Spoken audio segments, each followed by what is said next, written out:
Hola, ya estamos aquí con otro programa de preguntas y respuestas. Bueno, vamos a ver, vamos a intentar eh, continuar respondiendo a preguntas y comentarios que nos vais dejando en el canal. Ya sabéis que, bueno, os proponemos que nos dejéis preguntas, sugerencias, propuestas, comentarios, lo que os parezca, ¿no? En el propio canal, y vamos a intentar responderlas con estos vídeos que vamos a hacer, de ser posible hacer cada 2 o 3 días. Ya sabéis que la forma mejor de ayudarnos en este momento es, en principio, suscribiros al canal. Claro, si alguno quiere hacerse miembro también, pues por supuesto, ¿no? Pero en principio la suscripción al canal o que difundáis la información, pues es para nosotros seguramente la mejor forma de ayudarnos en este momento, la forma más clara y directa, ¿no? Bien, pues sin más, vamos a empezar. Ya sabéis que siempre os decimos que somos analistas, no agentes políticos, y por lo tanto, bueno, pues no tenemos que responder a todo, respondemos lo que sabemos, lo que hemos analizado. Si hay algo que no lo sabemos, decimos que no lo sabemos, y si hay algo sobre lo que tenemos dudas, pues nuestro deber es decir que tenemos dudas, evidentemente, ¿no? Bien, vamos a ello. A ver, David Larre, vamos a ver. Cada vez entiendo mejor, dice, bueno, hace un comentario bastante largo. Por favor, intentar que sean los comentarios, las preguntas y tales, intentar sintetizarlas, porque claro, si leemos mucho texto de las preguntas o del comentario, pues aburrimos a los que nos oyen, ¿no? Pero bueno, nos dice, cada vez entiendo mejor por qué para ECAI es tan importante aclarar diariamente el hecho de que no son un actor político. Bueno, ya lo hemos dicho por qué es. Dicen, no son un actor político porque son un actor ideológico.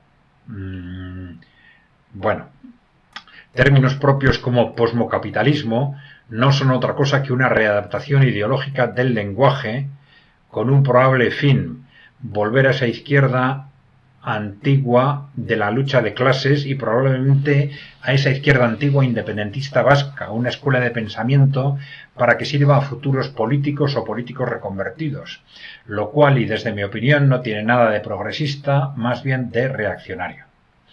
Esto es independiente de los análisis puramente geopolíticos, donde no cabe la ideología, en negocios TV, bueno, etcétera, ¿no? Vamos a ver, por partes, porque luego sigue con otro tipo de comentarios.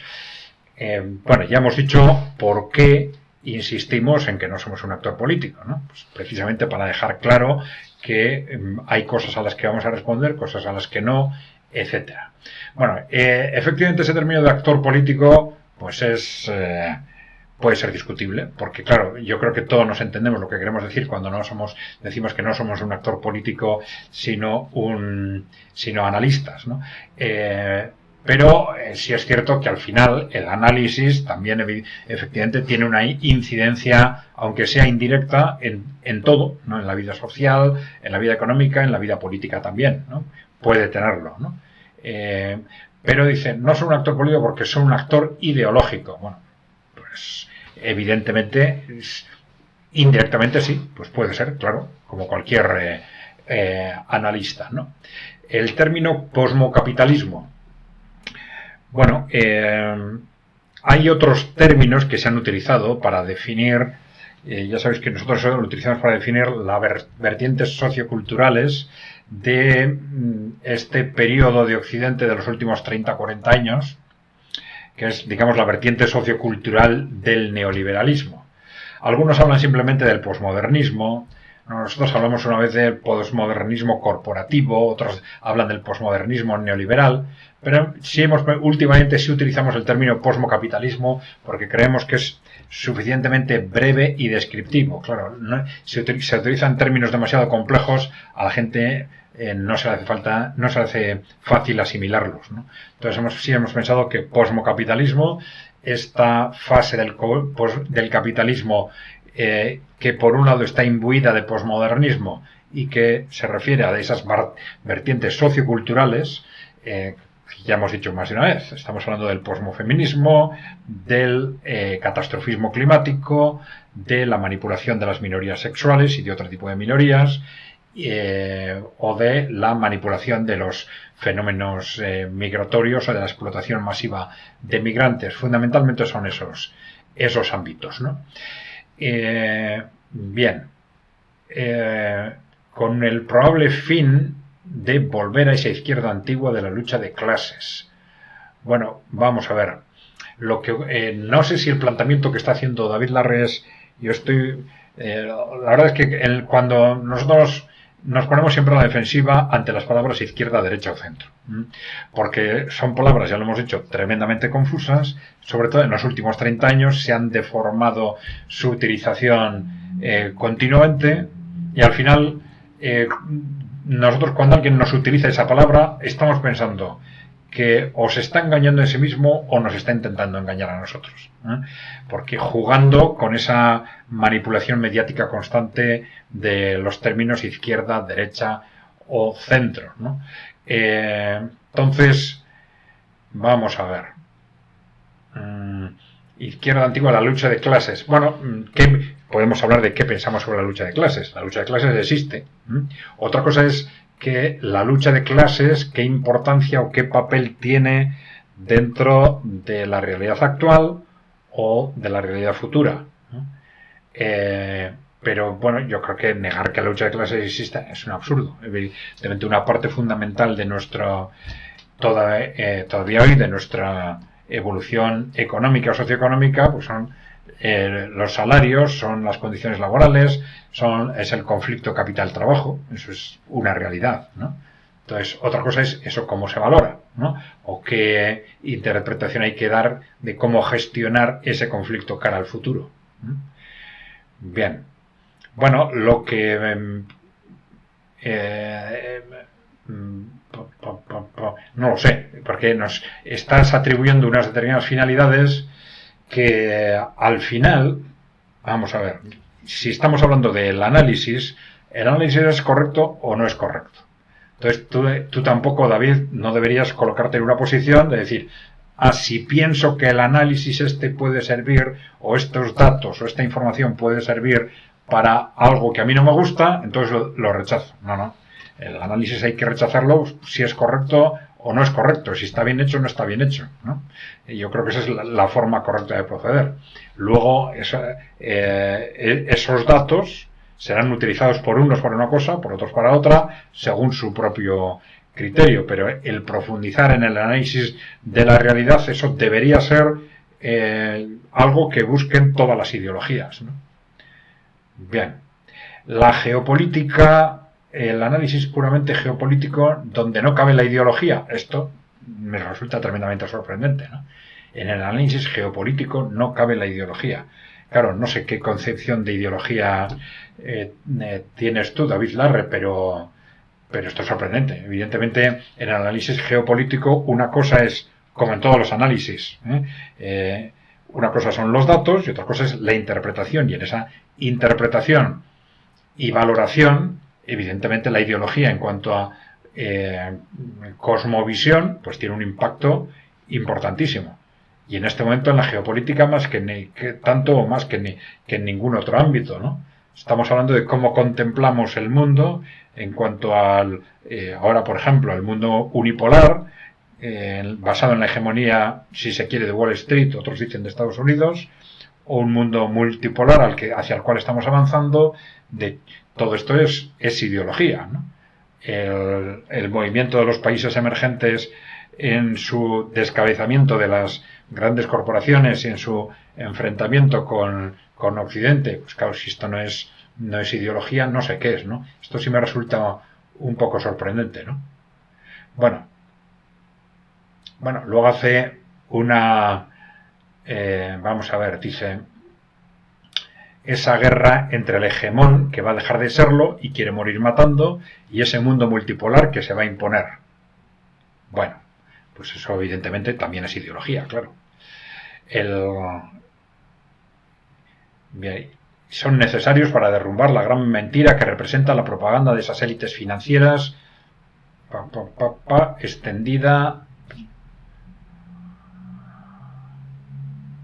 Dice, sin embargo, para mí es muy importante el proceso de identificación del actor, en la medida que uno pueda, porque en mi opinión el fin último de un actor ideológico, a veces de una forma más sutil, a veces menos, siempre va a ser adecuar el análisis a su ideología. Bueno, esta es la cuestión clave. Es decir, evidentemente todos tenemos una visión, una cosmovisión, vamos a decir, entendiendo la ideología en ese sentido, ¿no?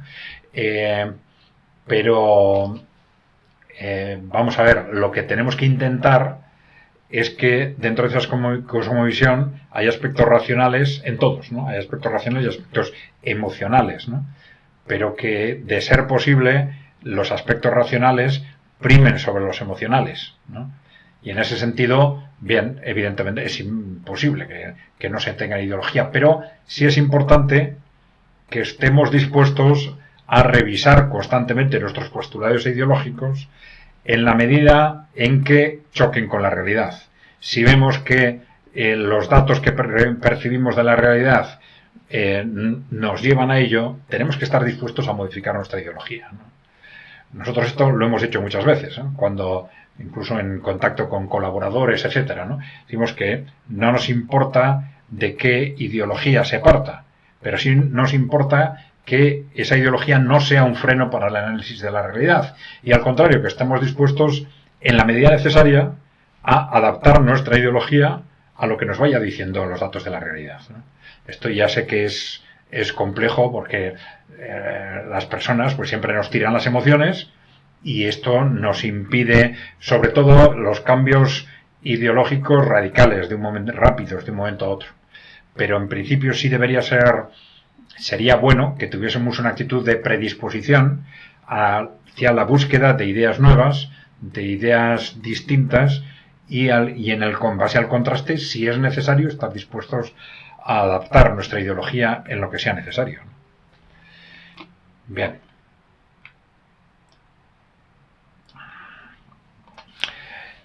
Diego Lumaca nos dice: se cae la lógica de una banca privada con las políticas crediticias y monetarias actualmente. Bueno, lo que pasa es que no sé si es actualmente. Yo creo que esto es un tema muy antiguo, ¿no? Y de hecho, pues muchos expertos ya han dicho repetidamente que no tiene lógica un sistema de banca privada en un sistema financiero como el nuestro, en el que los beneficios, la rentabilidad de los bancos privados tiene una relación tan directa con medidas del Estado. Medidas del Estado adoptadas a través de los bancos centrales, de las políticas monetarias expansivas o restrictivas, de la expansión cuantitativa, de las medidas regulatorias del sistema bancario que adoptan los bancos centrales o los gobiernos.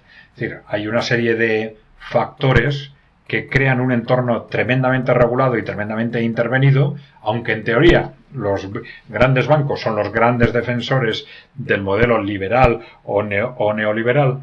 En la práctica son ellos los más directos beneficiados en general, a veces perjudicados también, claro, por ese sistema tan intervencionista, ¿no? Y más de una vez se ha dicho, claro, con un sistema de este tipo, los bancos, por ejemplo, están excesivamente incentivados a adoptar riesgos, con una expectativa tácita de que si las cosas van muy mal, el Estado va a venir a rescatarlos, como suele suceder habitualmente en las crisis financieras, sobre todo esos grandes bancos que se consideran demasiado grandes para caer, como se ha dicho más de una vez, ¿no? Entonces, en teoría hay un análisis teórico claro que dice: este no es un marco de funcionamiento, no es un marco institucional en el cual la propiedad privada puede funcionar eficientemente, porque no es la competencia entre ellos lo que hace funcionar el sistema, sino pues el acuerdo entre ellos. Es un sistema además oligopolístico, en el que unas pocas entidades marcan el funcionamiento del mercado. Pero bueno, además de ese análisis teórico, luego tenemos en la práctica, por un lado, cómo los países emergentes están funcionando perfectamente en sus sistemas financieros en base a un sistema de banca pública, ¿no? Pero también en Occidente vemos como a pesar de todas las privatizaciones que se han dado en algunos países como España, por ejemplo, pues todavía en países como Alemania o Francia la banca privada es minoritaria y la parte mayoritaria del sector bancario tiene otro tipo de mecanismos de propiedad, como la banca pública o sobre todo la banca cooperativa, ¿no? Entre cooperativas y cajas de ahorros pues son pues alrededor de un 60% del sector bancario en Francia y Alemania, ¿no? Además de banca pública en sentido estricto, ¿no? Con lo cual se ve claramente que es un sector en el que el régimen privado de propiedad pues bueno, funciona mal, vamos a decir, ¿eh? Bien. A ver, Diego Lumaca también. Tengo una pregunta sobre los BRICS Plus. ¿Crees que todos los países que lo integran tienen una estrategia anticorporaciones multinacionales? Por ejemplo, Brasil está en la zona de influencia de Estados Unidos de América y parece continuar con el modelo neoliberal. No parece tener políticas progresistas que privilegien a su gente. Bueno, vamos a ver.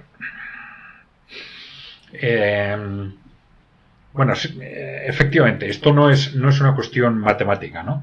Es decir, los BRICS, en principio, se agrupan entre ellos en base a una voluntad de diferenciarse y librarse, si se quiere, de la hegemonía occidental, de la hegemonía de Wall Street, que les ha causado unos prejuicios tremendos.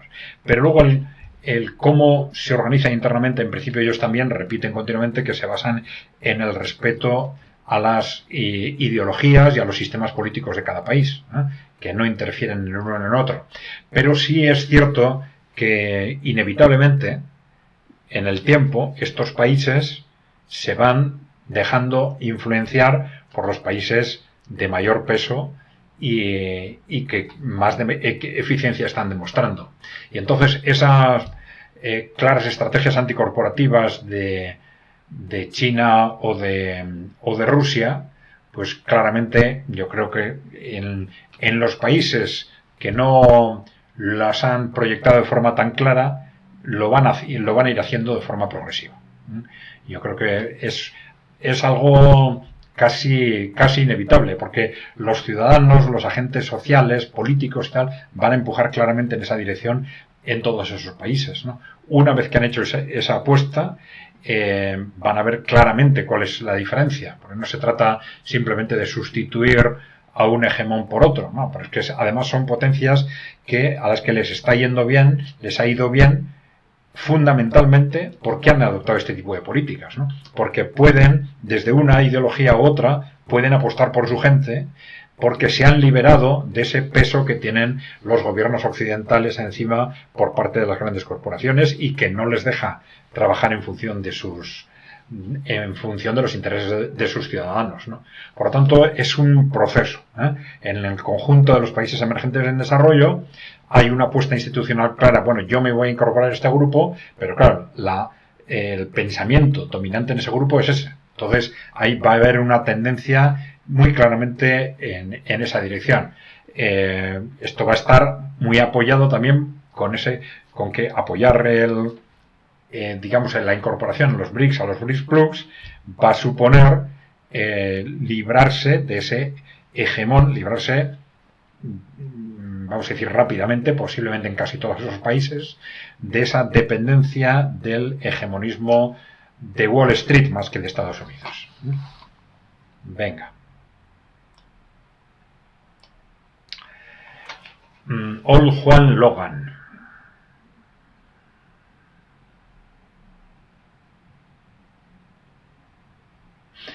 Está hablando de la financiación de los partidos políticos, ¿no? Dice, en México el miembro del partido puede tener un límite máximo, aunque el Estado les da respecto a los resultados electorales. Por ejemplo, el partido de la candidata electa se lleva más de la mitad del presupuesto. Tener el partido recibiendo del Estado solo hace que los partidos vean por el partido, no por los votantes. Acá pasa lo mismo que en España. El líder del partido dice por qué votar. A ver, si lo he entendido, esto es un comentario en sentido contrario a otro comentario que nos decía que él veía la solución precisamente en la financiación pública, ¿no? Bueno, la financiación pública, ya lo hemos dicho más una vez, tiene riesgos enormes si llega hasta cierto límite, ¿no? Pero ya en la medida en que las direcciones de los partidos no se financian de las cuotas de los afiliados, sino se financian del exterior, aunque sea de financiación pública que les viene como consecuencia de la participación en las elecciones o de los resultados electorales, ya las direcciones de los partidos empiezan a mirar hacia afuera. Y claro, depender de los resultados electorales significa depender de los medios de comunicación que controlan las grandes corporaciones, significa depender de los que les financian las campañas, etcétera, ¿no? De la industria cultural, que crea un ambiente favorable o no para sus ideas. Bueno,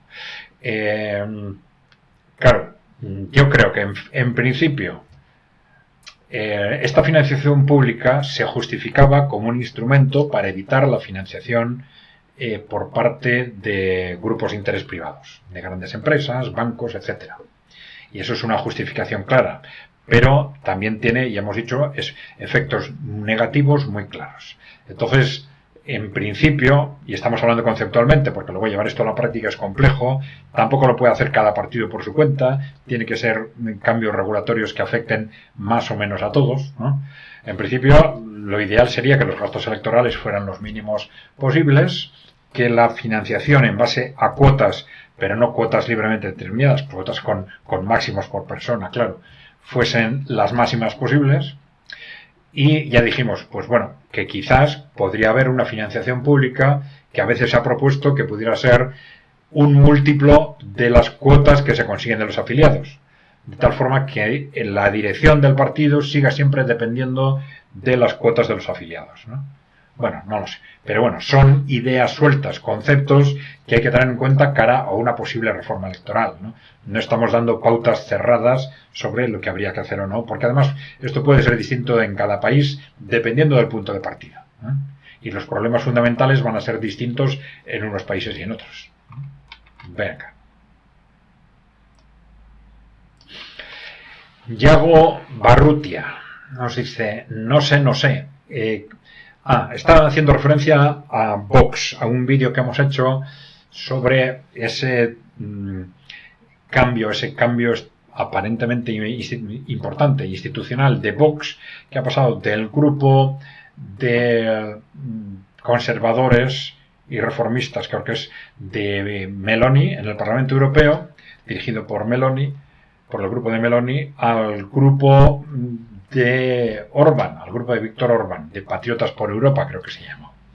Y que es lo que esto podría significar, porque es un cambio quizás del ámbito, dentro de esos grupos, vamos a decir, populistas conservadores, hay una línea más liberal y otra línea más intervencionista, y la línea más intervencionista está aparentemente más cercana a los países emergentes, ¿no? Entonces, estamos hablando de que esto podría suponer un cambio estratégico de Vox, que podría relacionarse con algunos cambios que ha habido recientemente en la dirección, con salida de algunos liberales, no lo sé.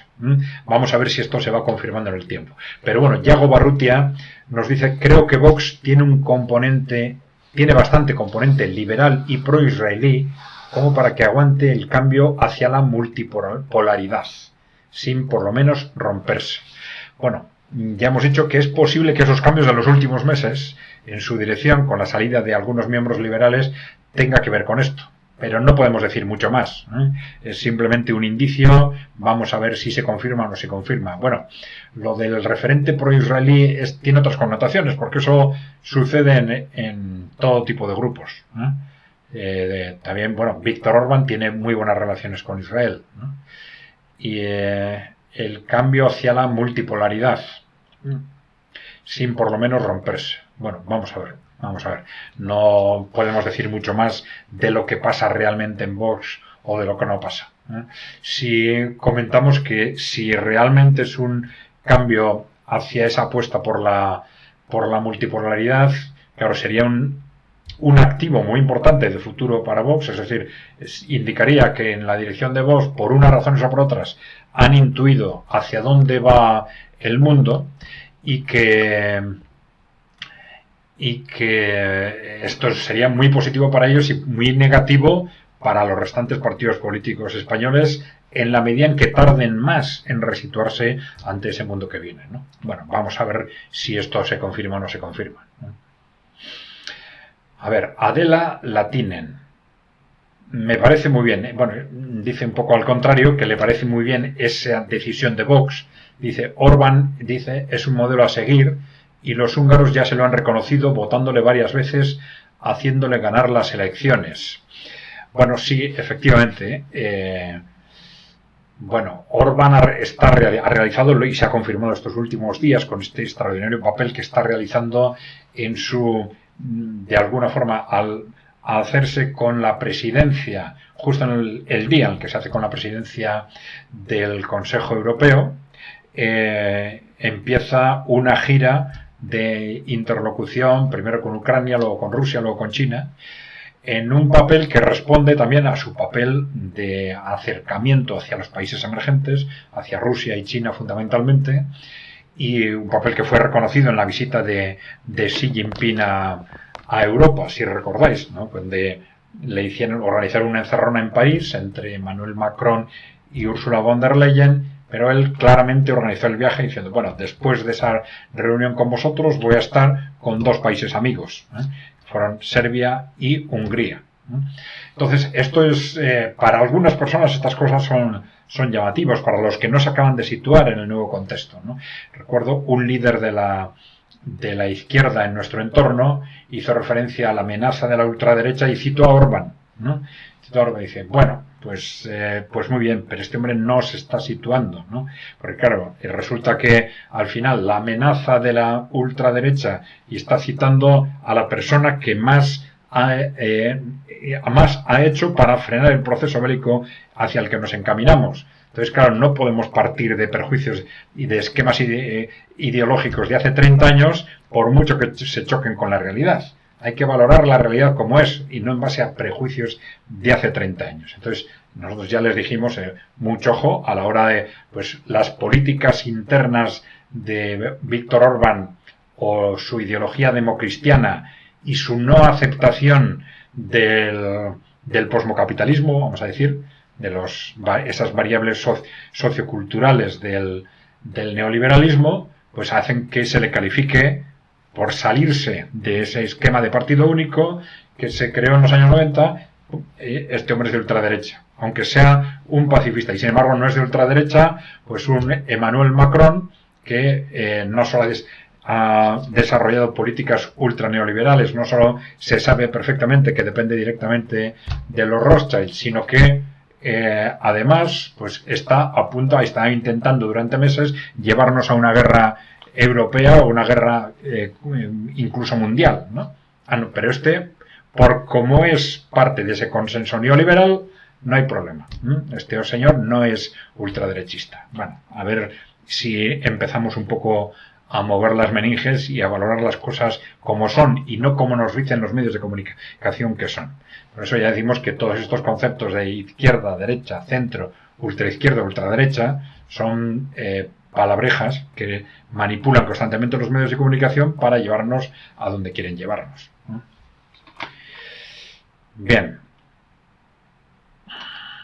Alejandro Blanco, también sobre este tema de Vox, ¿no? La gente que vota a Vox no entiende ni le interesa la geoestrategia, por lo que este movimiento no solo no le va a proporcionar más votantes, sino que es posible que se los quite. No quiero ni pensar en qué dirán los votantes de Vox cuando vean el acercamiento a Rusia y China. Vox es un partido que surge única y exclusivamente contra la inmigración y el feminismo. No es un partido ultraderechista o fascista, con un discurso obrerista como el de Le Pen, sino simplemente tradicionalista. Bueno, claro, la cuestión es hasta qué punto en Vox se está produciendo o no un cambio. Y si hasta qué punto esa decisión de incorporarse al grupo de Orbán representa o no otro cambio más profundo, además de esos movimientos de salida de directivos o dirigentes de corte liberal, ¿no? No lo sé, pero claro, pero es que ese tipo de movimientos les puede suceder a cualquier partido. Es decir, cualquier grupo político de los mayoritarios que en este momento se sitúe en el contexto internacional, en el contexto geopolítico, y diga, es que el mundo no va hacia donde nos han estado diciendo durante estos 30 años, hacia donde nos dicen los medios de comunicación, el mundo va en otra dirección, y que de pronto intente situarse en esa dirección, pues evidentemente, como Alejandro dice de Vox, va a recibir palos por todas partes y puede tener problemas muy serios con sus votantes, con sus afiliados, etcétera, ¿no? Otra cosa es que sea capaz de irse situando de forma, pues sí, inteligente en ese nuevo contexto, pero siempre haciendo una apuesta de medio o de largo plazo, sabiendo que precisamente porque el mundo va en esa dirección, el que no apueste a lo mejor ahora está en una situación cómoda porque todo parece que está a su favor, los medios, etcétera, pero en cualquier momento las cosas van a cambiar. Si el mundo cambia, nuestro entorno más cercano va a cambiar también. Entonces, que tengan mucho cuidado, porque si no cambian, al final el viejo mundo les va a pillar y las fuerzas políticas o nuevas o actuales que se posicionen en ese nuevo contexto, como se suele decir, se van a llevar el gato al agua. Es decir, se van a convertir necesariamente de forma progresiva en fuerzas dominantes frente a las que no hayan sabido adaptarse a ese nuevo contexto.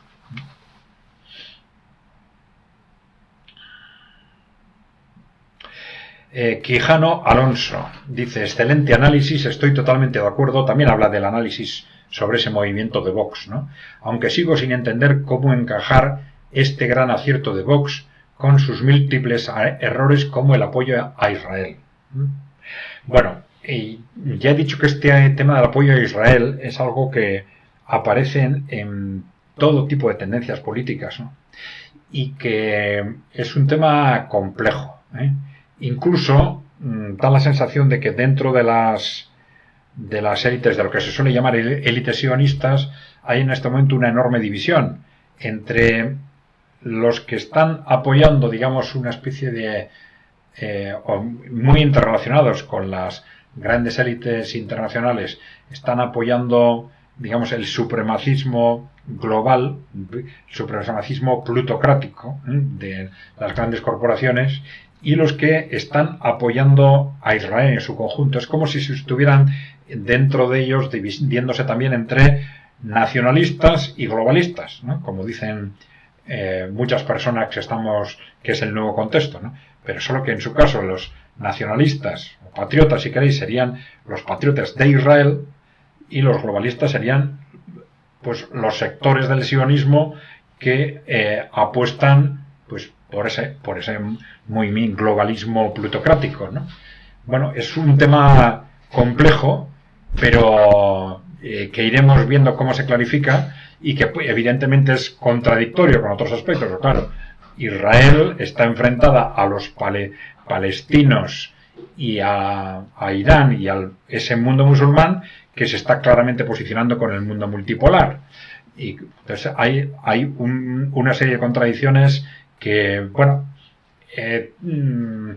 tampoco podemos esperar que una división del mundo en dos partes se haga de forma clara. Entonces, es lógico, quizás, o no es extraño que aparezcan contradicciones de distinto signo en unos y en otros movimientos. Bueno, a ver, Quijano Alonso.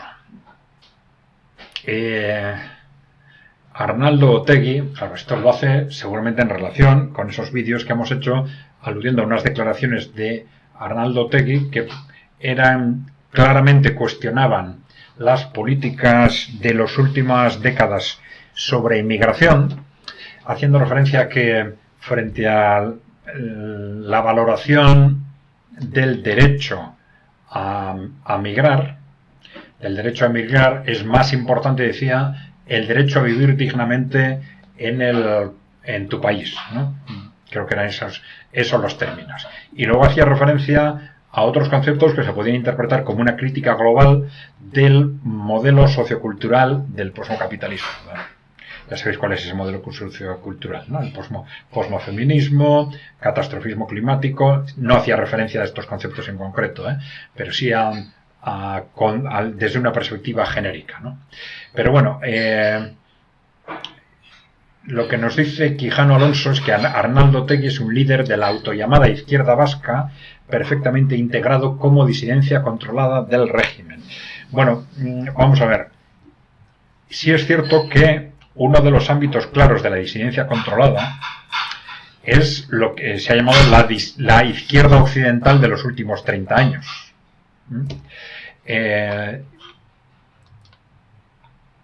Esa izquierda occidental, en la medida en que aparentemente se diferenciaba del sistema en aspectos socioeconómicos, pero solo parcialmente, cada vez menos, porque hablando continuamente de que quieren establecer, ellos no son del sistema, quieren establecer, o son partidarios de otros sistemas, pero viven dentro del sistema, realmente no plantean estrategias distintas y se contentan con que cuando llegan al gobierno congestionar dentro del sistema, con lo cual en definitiva son, digan una cosa u otra, son tan neoliberales como los demás. Y por otro lado, en el ámbito geopolítico, cada vez más atlantistas, y en el ámbito sociocultural se integraron perfectamente, incluso liderando estas posiciones corporativas del posmocapitalismo. ¿Sabéis? El posmofeminismo, el catastrofismo climático, la manipulación de minorías sexuales, la manipulación, la explotación masiva de inmigrantes, etc. Bien, entonces en ese sentido, pues las izquierdas que han vivido en ese contexto dicen, bueno, son disidencia controlada del régimen, pues sí, están controlados. Otra cosa es cómo ese control se puede ejercer de formas distintas, porque puede ser porque realmente tú tienes personas a sueldo entre los dirigentes de una formación. Puede ser un control indirecto, porque en la medida en que las grandes corporaciones controlan los medios de comunicación, la industria cultural, etcétera, claro, los grupos políticos saben que no pueden salirse de lo políticamente correcto, que en la medida en que se salen de lo políticamente correcto los van a machacar y no van a tener opciones electorales. Entonces puede haber simplemente un control indirecto de este tipo en el que los dirigentes realmente piensen que habría que hacer otra cosa, pero no tenemos más remedio que seguir a lo que aparentemente a lo que nos dicen los medios de comunicación y mantenernos dentro de lo políticamente correcto, ¿no? Entonces, lo que quiero decir es que hay que ser prudentes al sacar conclusiones de esas valoraciones de los grupos políticos en general, ¿no? Sobre todo en el contexto actual, en un contexto tan cambiante, para bien o para mal, digamos, las posiciones más pragmáticas pueden ser quizás las que primero se adapten, simplemente porque ven que el mundo va en otra dirección y entonces digan, ojo, cuidado, que por pragmatismo nos hemos adaptado a un sistema que iba en una dirección, pero ahora vemos que el mundo camina en otra dirección, vamos a empezar a posicionarnos. Esto simplemente por pragmatismo, ¿no? Entonces, yo creo que hay que estar atentos a cualquier grupo político, porque puede estar controlado de formas muy diversas, o pueden tener un margen de actuación, de reposicionamiento cara a este nuevo mundo, porque estas nuevas tendencias van a ser muy evidentes, y además, desde el punto de vista sociocultural, todas estas corrientes del posmocapitalismo son tan absurdas y tan claramente destructivas que ya hemos dicho más de una vez que solo se mantienen por ese consenso de partido único, que en la medida en que ese consenso empieza a romperse se van a hundir muy rápidamente, ¿no? Entonces, en la medida en que se empiece a intuir esto, va a haber una tendencia a que las distintas fuerzas políticas se reposicionen, aunque, ya digo, su capacidad de reposicionarse habrá que verla en la práctica y no va a ser la misma en unos y en otros, ¿no? Bien, asterisco 6 dice, Rusia va a desaparecer. Bueno,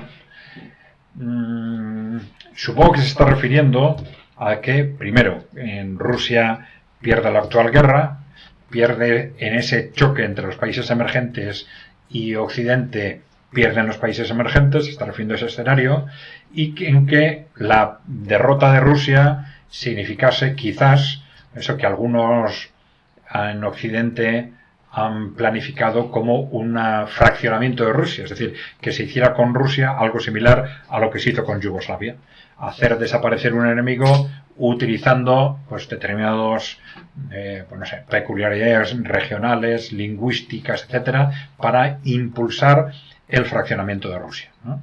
Bueno, esa sería una hipótesis. En geopolítica nada está hecho, todo es posible, yo no creo que eso vaya a suceder. Todo parece indicar que Rusia está ganando la guerra, todo parece indicar que los países emergentes van a conseguir instaurar muy rápidamente ese mundo multipolar, pero claro, estamos hablando de un contexto en el que no sabemos si va a haber una guerra mundial, una guerra nuclear, todo es posible, ¿no? En un contexto estratégico como el que estamos, con lo cual no se puede descartar ninguna hipótesis del todo. A ver, Alejandro Blanco nos dice: el feminismo, la protección de las minorías sexuales y el ecologismo, aunque a veces caigan en exageraciones, son también antagonismo entre las clases populares y la oligarquía. No estoy seguro de si no hemos comentado ya este párrafo, ¿no? Pensar que solo la economía o la geoestrategia son los únicos antagonismos dentro de las sociedades es volver al rancio discurso del comunismo ortodoxo, ¿no? En el que los únicos antagonismos eran la lucha obrera y sindical y la defensa del bloque soviético. Bueno, vamos a ver. Efectivamente, es decir, el feminismo, no nos gusta hablar de feminismo, vamos a hablar de posmofeminismo, porque el feminismo puede querer decir también muchas cosas distintas. El posmofeminismo, la manipulación de las minorías sexuales, tampoco hablamos de ecologismo, sino de catastrofismo climático, son las manipulaciones de realidades, de contradicciones reales de nuestra sociedad, que han sido hasta ahora, pues bueno, el proceso de emancipación de la mujer, que es una realidad, la necesidad de proteger a las minorías sexuales, que es una realidad, y la defensa del medio ambiente, que es también una realidad evidente, ¿no? Bueno, todo esto son realidades que necesitan una respuesta.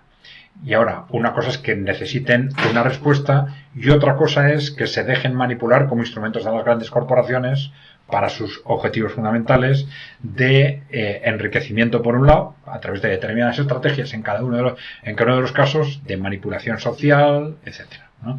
Incluso, en algunos casos, ya lo han dicho, reconocido expresamente, incluso de reducción de la población, ¿no? Bien.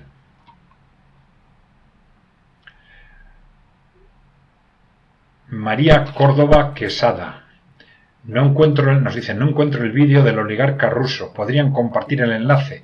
Bueno, creo que ya se lo hemos enviado respondiendo a este mensaje. Se refiere a este vídeo en el que Mikhail Khodorkovsky, en una entrevista, reconoce que actuaba bajo coordinación de los Rothschild. Mikhail Khodorkovsky es uno de los oligarcas más importantes de Rusia, de los que eran. Recordemos que oligarca quiere decir, en estos casos, estamos hablando de grandes inversores o líderes corporativos que a su vez tienen poder político. Eso es oligarquía, ¿no?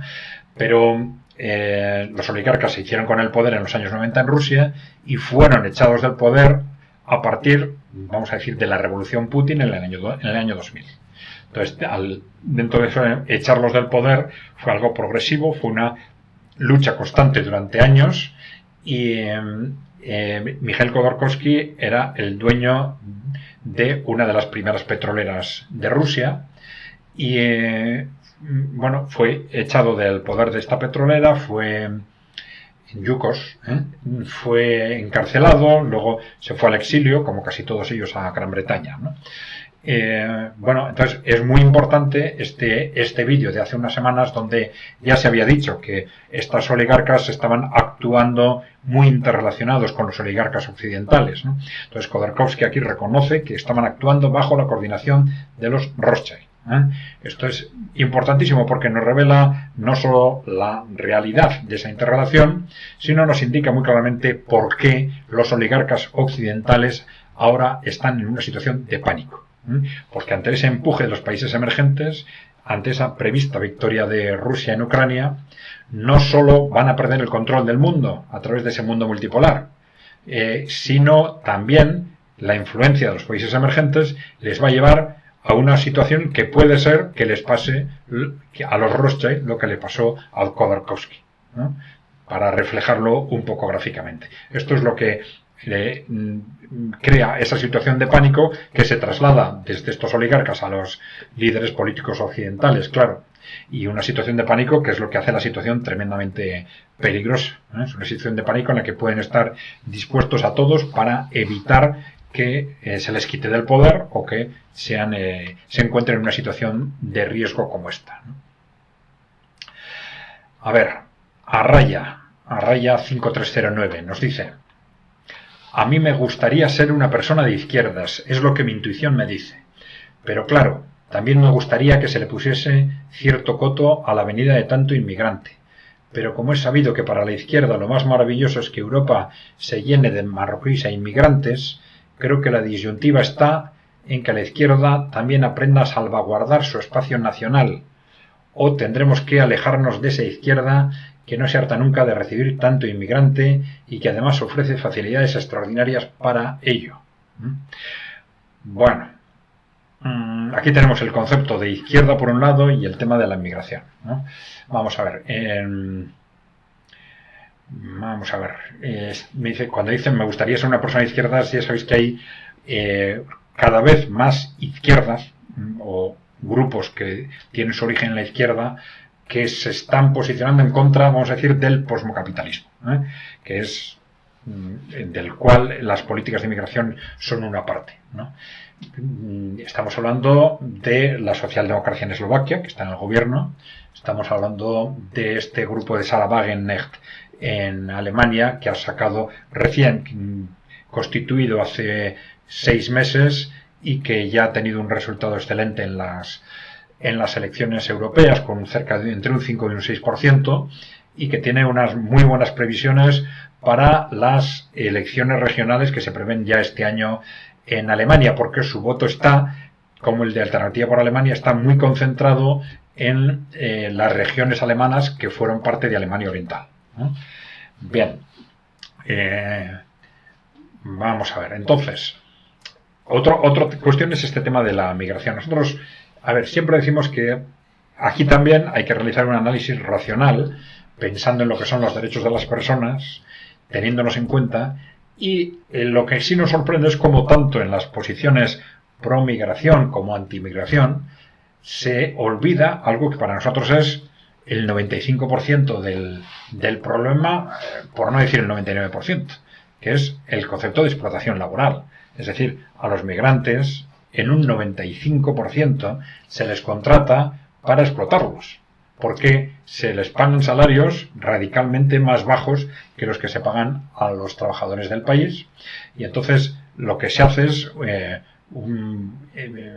generar artificialmente beneficios artificialmente a través de esas contrataciones, y la realidad es que hay miles, por no decir cientos de miles de empresarios que se han enriquecido artificialmente con este tipo de contrataciones, y esto también ha degenerado el perfil del empresariado occidental, del empresariado europeo, si queréis, porque cada vez se les hace más fácil apostar simplemente por mano de obra barata en lugar de apostar por la innovación, por la inversión productiva, etcétera, ¿no?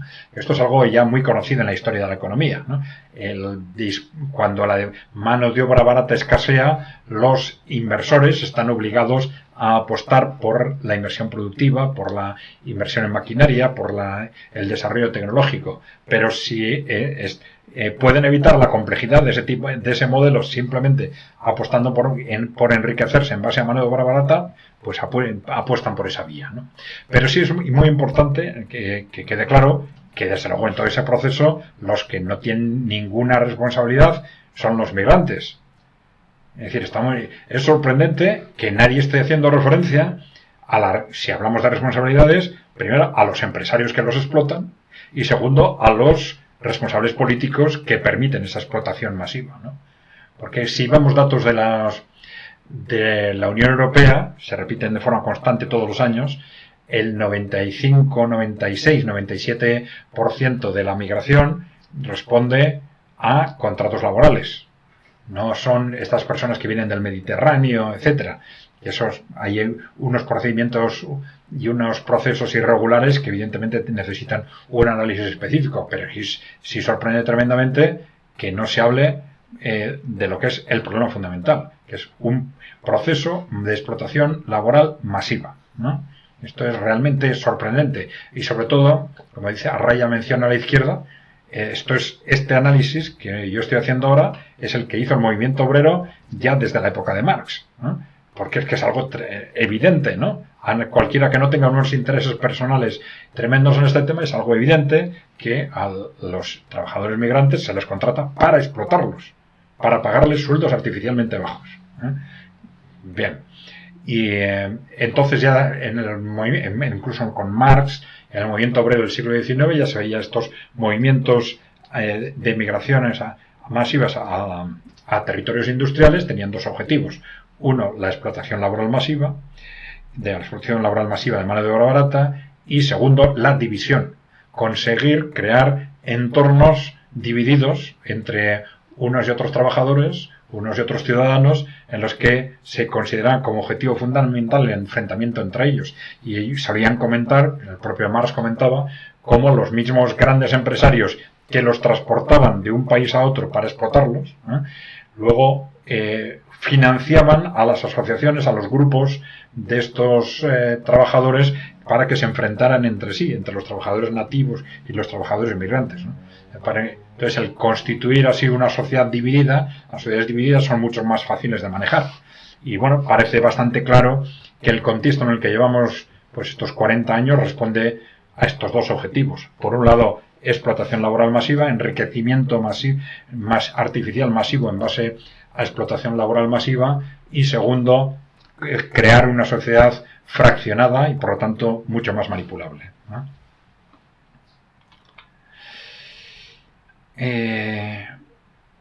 Vamos a ver. MLVU pregunta: ¿hay en este momento en Euskadi algún grupo que se esté organizando contra la guerra?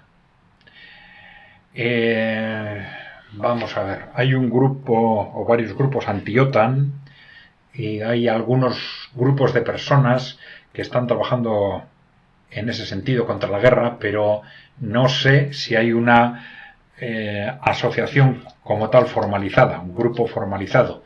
Pero bueno, si te parece, yo les voy a pasar tu contacto, ¿eh? A ver, o voy a intentar preguntar a ver si hay algún grupo formalizado que te pueda dar como referencia. Si nos puedes tú también, si nos puedes dar alguna referencia tuya de contacto, pues te lo enviamos, ¿eh? Y si no, si es posible, pues igual te lo envío como contestación a tu comentario. Bueno, Osmov Chimbo, creo que ya nos ha hecho esta pregunta varias veces, ¿no?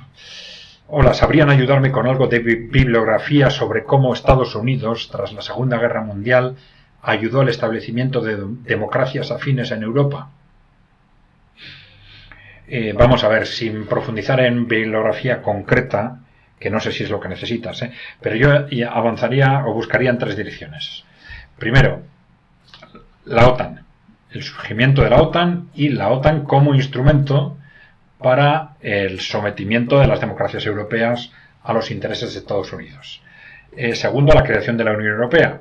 ¿En qué medida fueron de la Unión Europea o de los precedentes del embrión de la Comunidad del Carbón y del Acero primero, de las comunidades europeas después? Es decir, en qué medida los intereses norteamericanos incidieron en el origen de la Unión Europea y cómo utilizaron la Comunidad Europea y después la Unión Europea como un instrumento para sus propios intereses, para el control de alguna forma de Europa, ¿no? Hay bibliografía en estos tres ámbitos que te voy a mencionar, ¿eh? El tercero, el Plan Marshall, ¿eh? En qué medida los fondos que se destinaron al Plan Marshall, en principio de reconstrucción europea, se utilizaron también para asegurar que la configuración de los nuevos estados de acuerdo con los intereses norteamericanos, ¿no?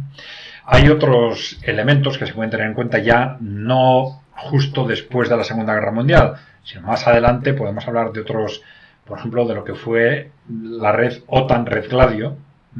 OTAN-Red Gladio, busca también si quieres con esa denominación, porque hay bastantes libros escritos sobre este tema. Es una red clandestina creada por la OTAN con el fin, en principio tenía otros fines, pero al final que se utilizó fundamentalmente para desestabilizar regímenes o grupos políticos que amenazaran el consenso político, digamos.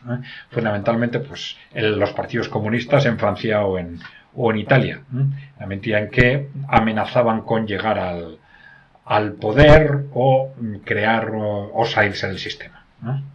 Vale.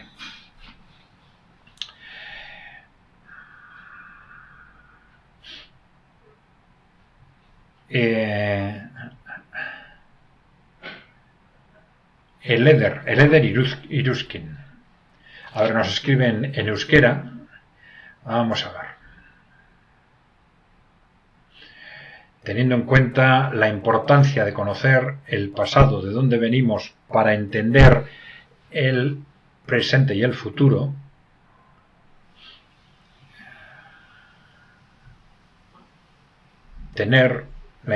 habla de la importancia de tener una finalidad para el futuro, a dónde vamos o a dónde queremos ir. Es una pregunta que dice: ¿con qué objetivo desarrolla EKAI Center su análisis político? Luego, perdona, lo ha traducido, teniendo en cuenta que para comprender y encauzar el presente, tan importante como conocer el pasado, de dónde venimos, es no perder de pista el futuro, hacia dónde vamos e incluso hacia dónde queremos o debemos ir. ¿Con qué objetivo en mente realiza su análisis político EKAI Center? Bueno, ¿con qué objetivo? Hombre, el punto de partida puede ser, quizás, en los últimos años. Nosotros empezamos con análisis estratégico en el ámbito de políticas locales, políticas regionales, incluso políticas europeas, y sí nos fuimos dando cuenta cada vez más de cómo el análisis habitual en las distintas tendencias políticas se queda muy lejos de lo que debería ser el análisis de la realidad. Es decir, y que las políticas que deberían realizarse en el ámbito local, regional o europeo no son las que se realizan. Incluso las grandes fuerzas políticas están incapacitadas para salirse de lo políticamente correcto. Y sobre todo este fue el gran reto que nos llevó a profundizar precisamente en estos ámbitos y a entender que posiblemente esto era en donde nosotros más podíamos aportar. Porque en lugar de repetir lo que desde una u otra tendencia política o desde un u otro grupo político, desde una u otra administración se dice, que, bueno, ahí no íbamos a hacer prácticamente más que repetir lo que ya están diciendo otros. Dijeron, nuestra aportación fundamental podía ser descubrir a partir del análisis todo eso que no se puede decir, o que los expertos, si quieren mantenerse, no solo los responsables políticos, los expertos, si quieren mantenerse dentro de lo políticamente correcto, si quieren que no los aparten, si quieren no perder proyectos, no pueden decir. Vale. Espero que con esto haber aclarado suficientemente tu pregunta.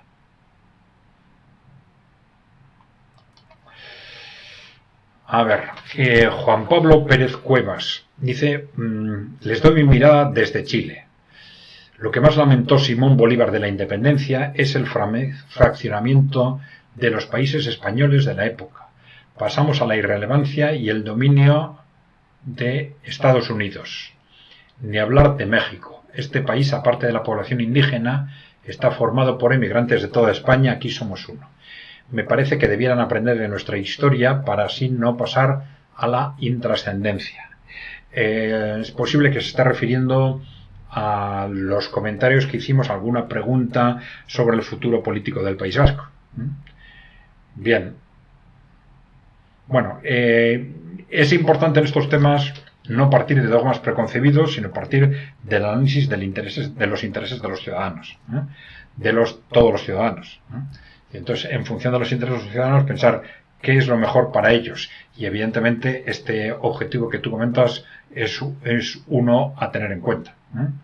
Pero bueno, también es cierto que desde el análisis geopolítico se puede pensar en que como consecuencia de los fraccionamientos hay unos países que se han fortalecido y otros que se han debilitado, pero también es cierto que para los ciudadanos el que su país sea un gran país o un pequeño país igual no es demasiado importante.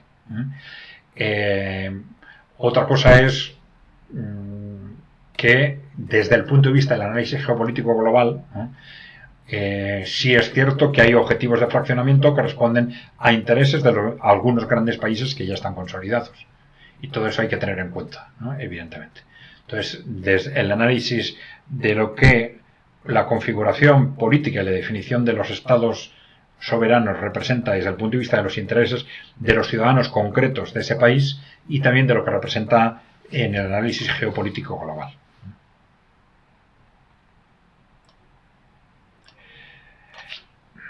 Vamos a ver, Claudia Delgado habla de la desaparición de la distinción entre izquierda y derecha y dice: soy colombiana, estoy acostumbrada al servilismo intelectual de los latinoamericanos. Pero dice, sin embargo, nuestra historia es distinta. Dice, Petro es de izquierda, Uribe es de extrema derecha, usa las armas para defender sus ideas, ¿no? Los colombianos lo entendemos así y en esos términos se da la lucha. Igual pasa en Bolivia y en México. Bien. Vale.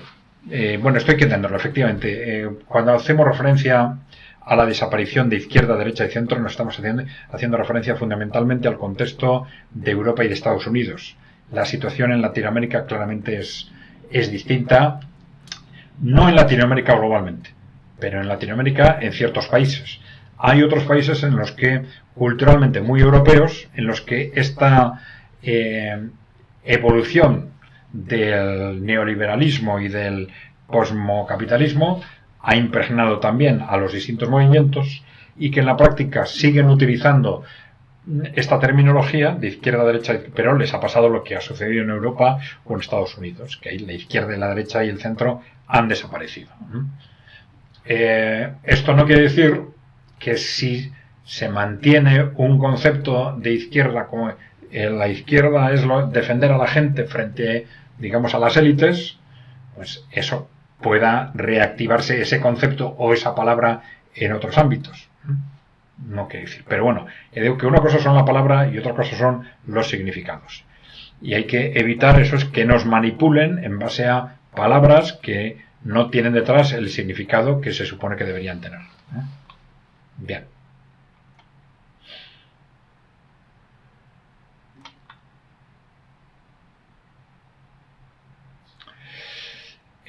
Claudia Delgado nos dicen: no privilegio la discriminación contra las identidades sexuales, abomino de toda discriminación. Entonces creo que no hay que aceptar el fraccionamiento social propiciado por las élites, sino al contrario, unir todas las luchas contra la discriminación de género, de posición social, de religión, de color de piel, de cultura.